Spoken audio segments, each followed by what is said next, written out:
Raider Nation, good morning. It's Mitchell Renz here, host of the Raiders Report. And if you sound like me, that means you were hooting and hollering last night for Fernando Mendoza. Coming up here today on the Raiders Report, I'm going to give you all the news that you need to know. Also, we're going to talk about some of the big NFL news that happened last night during the College Football National Championship. I also just want to discuss a little bit here around Fernando Mendoza. I thought about doing like an Overreaction Tuesday style of show, but instead, I am going to weigh in on Mendoza because there's a lot of Raiders fans out there that are still on the bridge of, hey man, I think we should trade back. There's a lot of people out there that are also going, you know what, I want to go out and I want to draft that kid. Now, I want to start today's show again by saying shout out to each and every one of y'all that showed up last night. Over 213,000 people tuned into the Raiders Report. If you missed it, man, I'm telling you this right now, you missed a hell of a time. Make sure you're subscribed, make sure those notifications are turned on, because here's the thing. We might hire a head coach today. If you didn't see the video that I put out yesterday, I encourage you to go check it out because there are some rumors right now, and where there's smoke, there's fire, that the silver and black could go out and they could hire a head coach today. The reason why that I say that, the Raiders interviewed former Miami Dolphins head coach Mike McDaniel yesterday in Miami. The Raiders also had an interview scheduled with Jeff Hafley. He ended up taking that job with the Miami Dolphins on Wednesday. The other two in-person interviews that the Raiders have are today. Now, at first, I thought Ejiro Evero's interview was going to be on Monday. It's today. He's the defensive coordinator for the Carolina Panthers. The number one name that I've been hearing that the Raiders are interested in is Jesse Minter, Chargers defensive coordinator. And if they go out and they interview McDaniel, you go out and you interview Evero, you can hire Jesse Minter. So the timing of these interviews, to me, I do think is very interesting. And if you're a team like the Raiders and certain head coaching jobs are getting filled up, new ones continuously pop up, if there's a guy that you want, he walks into that room and you don't let him leave. You don't let him leave. And if you're the Raiders and you want to go out and you want to go get Jesse Minter, if he walks in there today, I think you got to figure out every way in your possible to make sure he doesn't leave. So the Raiders news to know today is this. The Silver and Black are interviewing Panthers defensive coordinator Ejiro Evero, and they are also interviewing Chargers defensive coordinator Jesse Minter. All I'm saying is this. If they end up hiring Minter, if they end up hiring anybody, I will be live on the Raiders Report. Make sure you're subscribed. Make sure those notifications are turned on. Now let's talk about the Natty a little bit yesterday. It was a amazing football game to watch from a fan standpoint. You know, at the end of the day, I get it. The first half might have been a little bit boring, but a one-possession game in the fourth quarter with everything on the line, what more could you ask for? And you know who was there? Mark Davis, John Spytek, Tom Brady, and then another minority owner for the Raiders, Egon Durbin, was also there. I thought that Richard Seymour was in the building. From what I understand, I do not know if he was actually there with the Raiders. There was a lot of speculation of who Mark Davis ended up bringing to Hard Rock Stadium for, their evaluation of Indiana quarterback Fernando Mendoza. But the only four names that I know for a fact were there: Mark Davis, John Spytek, Tom Brady, Egon Durbin. Again, Durbin is a minority owner. So if you got ownership stake, that's important. Mark Davis obviously is the owner. Then you got Spytek, the general manager. Tom Brady, also one of your part owners. So to me, I sit back here and I look at four very important decision makers in on the process that were at that national championship game. It was rumored and reported by Diana Rossini that a few of the Raiders head coach candidates would be there at Hard Rock. I don't know any of those names. I've reached out to some people and everybody has told me that they don't know who those names are. Maybe we find out a little bit later on today. Again, I will be live at 4 p.m. Eastern Time, 1 p.m. Pacific today on the Raiders Report, so I'm going to try to get that information to you by then. So after watching Mendoza yesterday, okay, I figured when I woke up this morning, the number one question that's going to be out there circulating around the nation, and that's why it's about to be my pinned comment here on today's show. Do you want the Raiders to draft Fernando Mendoza number one overall? If you want Mendoza, give me a Mendoza down below. Give me a Fernando down below. Show up, show out for number 15, the number one overall pick. Or if your team trade back, put trade back. Tell me why. If you're like, man, we should go out and we should get another quarterback, then tell me down below. I'm going to let you know my answer, though, coming up here right after this YouTube ad break. I'm going to sit up here and I'm going to go, I want the Raiders to draft Fernando Mendoza. You can give me a lot of options, and there's going to be trade rumors out there. There's going to be quarterback options out there. Lamar Jackson, I'm going to talk about him later on today on the Raiders Report. But from what I saw from Fernando Mendoza yesterday is what I've seen from him all season long.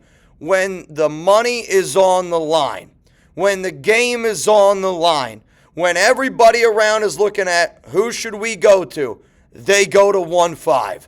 And the stats, if you're going to hit me with stats, I don't want to hear it because that tells me you didn't watch the game. And again, I thought that he managed the football game well. I don't give a shit how many yards you throw for. Did you win the game? Didn't turn over the football? Got the biggest plays when you needed it. 16 of 27, 186 yards, a rushing touchdown. But I went back and I thought about some of the plays that I wrote down. And I wrote down certain things last night, even though it was a crazy, crazy night on the Raiders Report.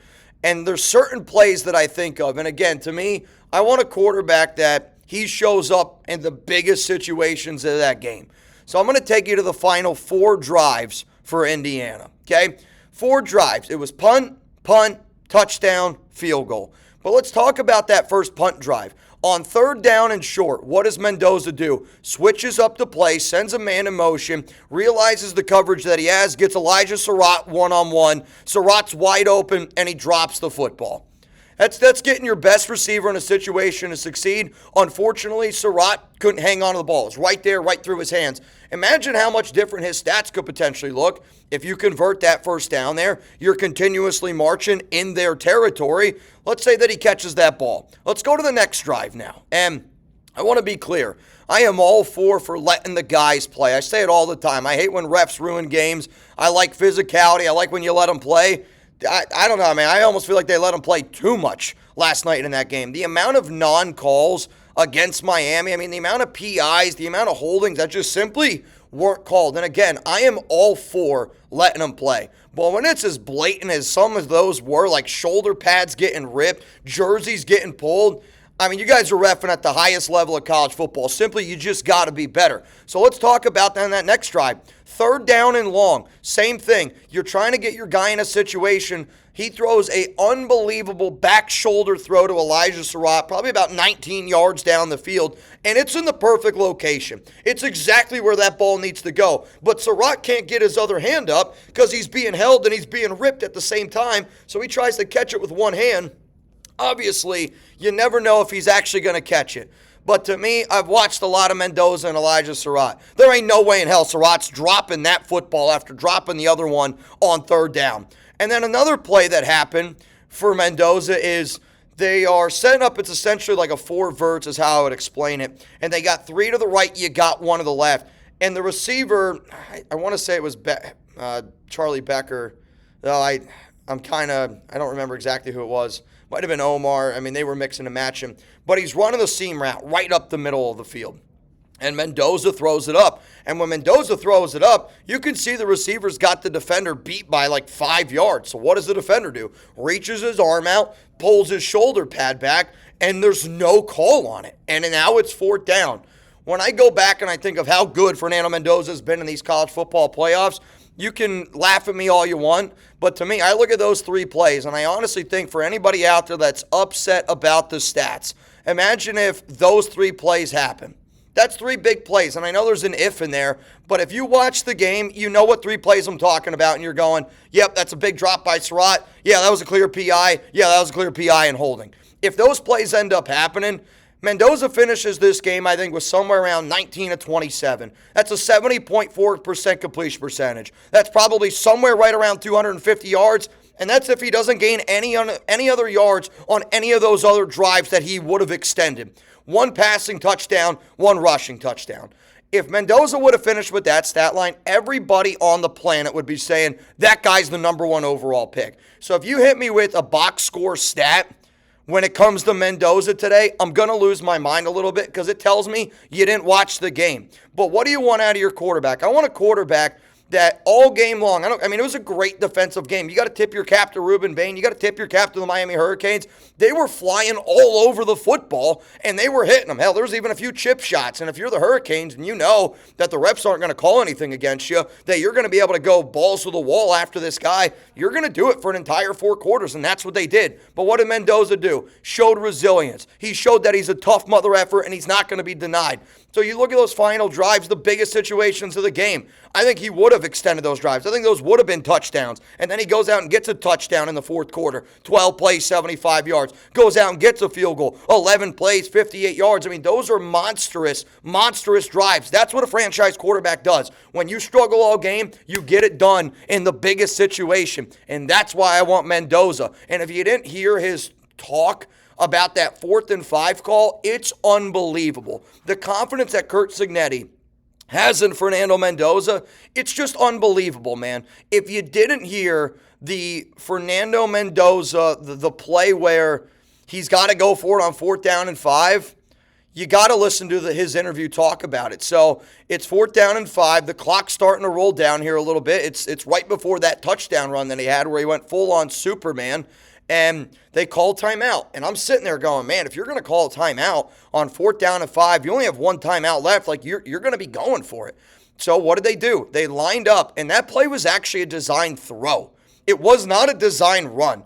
And when I initially watched that play, I go, wow, I can't believe that they called a design run on 4th down and 5. What they did was, and this is what good coaches do, and this is what good coaches do for franchise quarterbacks, guys that they believe in, they put the ball in your hands. Right? When you believe in a guy, you put the ball in his hands. And it's 4th down and 5. Mendoza drops back, and when he talks about the play, he's like, yeah, we run this play a lot in practice. We practice this, we do that. And I noticed that they were, Tampa high 2, and I saw if they were in Tampa high 2 that, I knew that I had the opportunity to run the football. So Mendoza drops back, and in that split second, says, I'm going to run the football. I know that Mendoza might not have the best arm talent. I say this all the time, but this dude is a 6'5", 225 quarterback with unbelievable accuracy and the mental process. It's so quick, and that's what you need in a franchise quarterback. Not only that, I want somebody that will not be denied. I want somebody that, you want to talk about commitment to excellence, just win, baby. That's Fernando Mendoza. You can't tell me that it's not. So in that split second, he says, I'm going to tuck it and run. And it's 5 yards. We're not talking about 1. We're not talking about 2. We're talking about 5 yards. And he kind of has to make a few guys miss. Freaking lowers his shoulder, rolls out of one, goes full-on extension, and he's in the end zone. But the fact that that play was a pass, and in that split second he decided to turn it into a run, the quick, mental, high-level football IQ of this kid is why he should be the number 1 overall pick. And if you're going to hit me with stats, then I'm going to hit you with a lot of other stats of how good Mendoza was in the college football playoffs. A dude that had more touchdowns than freaking turnovers, more touchdowns than incompletions. Franchise quarterback Fernando Mendoza, I want that kid number 1 overall. Coming up next here on the show, we're going to get into some of the major NFL news that happened last night. If you did not see it already, I already talked about it a little bit yesterday, but a lot of NFL news happened yesterday. Also, some interesting rumors that you're not going to want to miss around a certain quarterback. Before I get into that, though, the big game, it's almost here. And there's no better way to cash in during America's biggest sporting event than Prize Picks, where it always feels good to be right. And since the big game is right around the corner, that also means it's your last chance to get into the football action before next season. So close the season out the right way with Prize Picks by getting $50 instantly in lineups when you play your first $5. Find your community on Prize Picks. If you want to find me, you can find me on Prize Picks. I'm at Mitchell Renz 365. You can find all the lineups that I always put up on the show. You can roll with me. You can ride with me. You can fade with me. I don't really care. To me, when I play Prize Picks, I do it for me. Like, a lot of times it makes me laugh. I always want to win every time you want to win. But I also just do it because it's like what I want to be able to root for. And that's why I love Prize Picks. My lineup last night in the Natty did not happen. And, that's okay. Because we were live for over 7 hours, and I had myself one hell of a time. But if you miss fantasy football, Prize Picks lets you play fantasy football every single week. It's available in all 50 states. It's America's #1 fantasy sports app. If you saw the lineup that I put in yesterday, I had 3 different Mendoza more or lesses. I went more on all of them. Why would I not? I'm there to watch them. But that's what's known as a stack. And I think for me, like if you're like, I just want to watch a player. And one of the things that I really loved and appreciated about Prize Picks over the last month and a half is, not that I didn't want to watch the Raiders. We all want to watch the Raiders, but like you really focus on certain players a little bit more. Like I was like, I don't want to root for Geno. I want to root for Brock. I want to root for Genti. I want to be able to root for Mendoza. If you have that mentality in a lost season, Prize Picks is going to be for you. So download the Prize Picks app today. Make sure that you use code CLNS to get $50 in lineups after you play your first $5 lineup. That's code CLNS to get $50 in lineups after you play your first $5 lineup. Prize Picks. It's good to be right. So let's now go into the major NFL news that happened yesterday. The Tennessee Titans, they hired head coach Robert Saleh, former defensive coordinator of the San Francisco 49ers. I reached out to a few people, in particular my one source that told me the Raiders were interested in Saleh because the Silver and Black never submitted an interview request. So for them to never submit an interview request and the source that told me that the Raiders were interested, I'm just going to do this. I'm not saying that this is what this source told me, but I've done this show for 8 years. I've covered more head coach openings, firings, rehirings. I've done it all. And in the years that I've done this, when this has popped up, again, I'm not saying this is 100% factual, but when a source tells me, hey, the Raiders are interested in this guy, and there's no interview that is submitted, there's no interview request that's submitted, it usually means two things. Either one, that guy never wanted the job to begin with. So sometimes what teams do is instead of submitting an interview request for a guy that they know is not interested, it makes you look bad as an organization. If you're the Raiders, you can't afford to look bad. This job has to be appealing. And if a guy turns down that job, there's going to be some conversation around the league of why that job was turned down. So I do wonder if the Raiders go, all right, well, we asked Saleh last year to be the head coach of this team. Not like they weren't like, you're going to be the guy, but they were talking to Saleh about the opportunity of being the head coach, and Saleh turned down the job. He wanted to stay with San Francisco. I do wonder if they would have hired Saleh over Pete Carroll. I still don't know all the ins and outs on that one, but I do know the Raiders were interested in Saleh. Saleh made it clear to them last offseason that he's not interested in that job. So I think because that, I do wonder if the Raiders were like, well, I wonder if he's not interested in the job. Maybe Saleh made it very clear to the Raiders that, hey, don't even ask me for this, thing. I'm not going to be interested. I'm going to turn down the interview. The Raiders didn't want the interview to be turned down. The other option is, and it's kind of what happened last year with the New England Patriots and Mike Vrabel, the Raiders wanted Vrabel. But Vrabel made it very clear to Tom Brady and this organization of, hey, I'm going to go take the New England Patriots job. They fired Mayo, and then really, really quickly, Vrabel was the next guy in the building. And that's just how it ended up going down. I do wonder if there's a similar situation there with Tennessee. And I say that because our Chat Sports team has been locked in. They've gotten every single head coach job right so far. They've gotten the Giants one right. They've gotten the Dolphins one right. They've gotten the Falcons one right. They've gotten every single job correct. And I put out a video last week with their predictions. The only one that we've missed on is the Titans job. And sometimes I wonder when, you get information, not saying that like they're trying to lead you in a different way, but when a hire kind of comes out of nowhere, and there was a lot of talk and speculation about Saleh going to Tennessee. I want to be clear on that. But at the same time, for it to be Saleh going to Tennessee, I don't necessarily know if I don't even think that's a better job than the Raiders, if I'm being clear. Like Saleh taking this job to Tennessee, the openings were the Titans, the Bills, the Steelers, Browns, Ravens, Cardinals, Dolphins, and the Raiders. So, I don't know what the contract is yet out on Saleh, but I do sit back and I go, all right, I wonder what Tennessee's going to do. And Tennessee, they FaceTime Jeffrey Simmons, Cam Ward. They FaceTime Robert Saleh yesterday when he ended up getting hired, which clearly tells me that they want Cam Ward to be the face of the offense. They want Jeffrey Simmons to be the face of the defense. But last year, they had Brian Callahan, offensive-minded coach. What did they do? They just watched Mike Vrabel, who right now is in the AFC Championship game, a defensive-minded coach. I do sit back and I wonder, well, how can we get another defensive mind of tough mother effer that's going to set that tone, bring the energy kind of like Vrabel did, who's got past head coaching experience? And I think that's why they went out and they got Saleh. So to me, I think that Saleh was never interested in this job, and because of that, the Raiders never submitted that interview request. It could have also been the Raiders know who they want. And if you're the Raiders and you already know who you want in Jesse Minter, and that's the last second in-person interview that you have scheduled as of right now, I think it makes a lot of sense for the Raiders to go, you know what? Let's try to go out and get our guy today. And I wonder if they try to go get their guy, Jesse Minter, today. Very, very interesting. Sorry, I just saw something pop up here on Mendoza.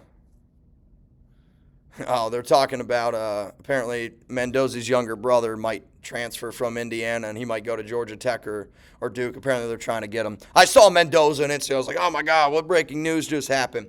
But there's 7 head coach jobs opening right now. I talked about Sean McDermott yesterday. If you want to go check it out, I highly encourage you to do it. But I'm getting ready to hop on out of here now. I got to get ready for Raiders Live a little bit later on today, 4 p.m. Eastern Time, 1 p.m. Pacific. Obviously, if any breaking news ends up happening, you already know I'm going to do my best to keep you guys up to date. Make sure those notifications are turned on because if it's breaking news that they hired a head coach, I'm going to go live. And I don't care what time it is. I got home last night at 2:30 in the morning. I got about 5 hours of sleep in me. I apologize if I look tired now, but I'm going to bring the energy. And Mr. Jay Rizzle, I saw that you banged last night when the show ended. To anybody out there that doesn't know, when the show ends, you get about 20 seconds until we can restart it. If it's past that 20-second, I can't just click a button and it restarts. We literally have to start everything over. And the state of mind I was in last night, that would have taken me probably until this morning to be able to get that done. So shout out to all y'all, LA Crash Talk. Shout out to Mr. Jay Rizzle, Mark Call, the MVP of yesterday's show. Absolutely, positively unbelievable time. And if you didn't see, we did launch some Mendoza shirts. If you want to see them, it's chatsports.com/Mendoza. They're going off left and right. If you want the Raiders to draft them, make sure you go get that young man. Chatsports.com/Mendoza. I will talk about Lamar Jackson later on today on the live show. If you saw the rumors from PFT, I will dive into them a little bit more today on the Raiders Report. So please make sure you're subscribed. Enjoy the rest of your day. I'll see you guys here in a little bit, 4 p.m. Eastern Time, 1 p.m. Pacific on the Raiders Report.